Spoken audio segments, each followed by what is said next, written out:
It started as a child, essentially. I was reliably informed by my mother that my first word was, in fact, car. Oh, apparently. Okay.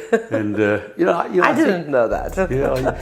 There's so many cliches and terms that describe people like myself, petrol heads and so on. Mm-hmm. And I self-confess that I am one. Mm-hmm. My wife calls it mad car disease. I love that. And I've told her the good news is there's no cure. I love that. But yeah, I started at an early age, and I started collecting this passion and obsession with cars.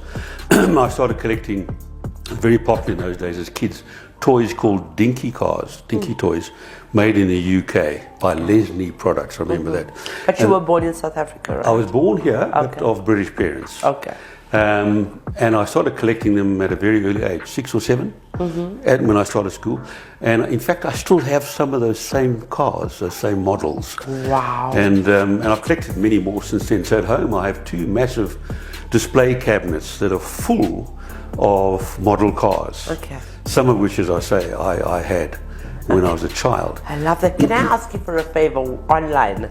I mean, in front of the camera, would you mind taking a picture of those cars? And can we have it up on camera? Absolutely. Here? So, Shola, we're going to have those photos right here. I shall. Okay, perfect. Thank you I'll so send much. you that as soon as I get home. I mean, if you don't mind sharing it with our community. No, with pleasure. Okay. Absolute pleasure. Right. I look Thank forward to you.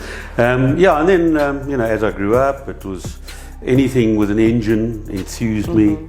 And my dad was a handyman. He also came from the motor industry. In fact, he was with Rolls-Royce in the Royal Tank Corps in the workshops working on Rolls-Royce tank engines and so on. Wow. So he qualified as a Rolls-Royce engineer, my dad, before the war, during the 1920s.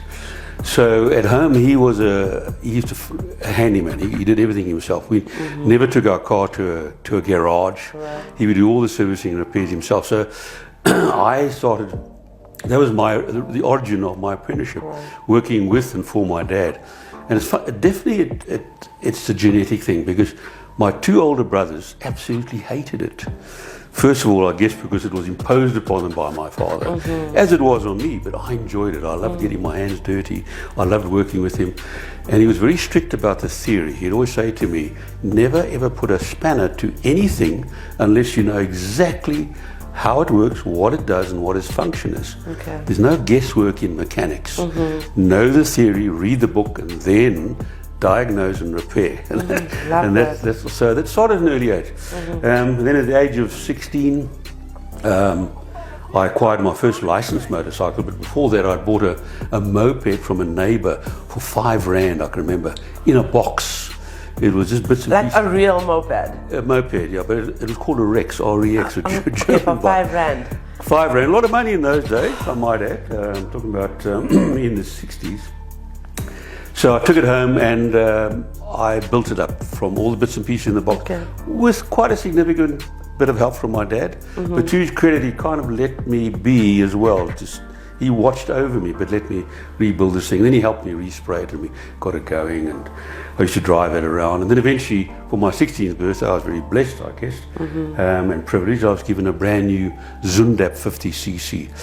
And that was the beginning of my motoring career. So that was in 1964.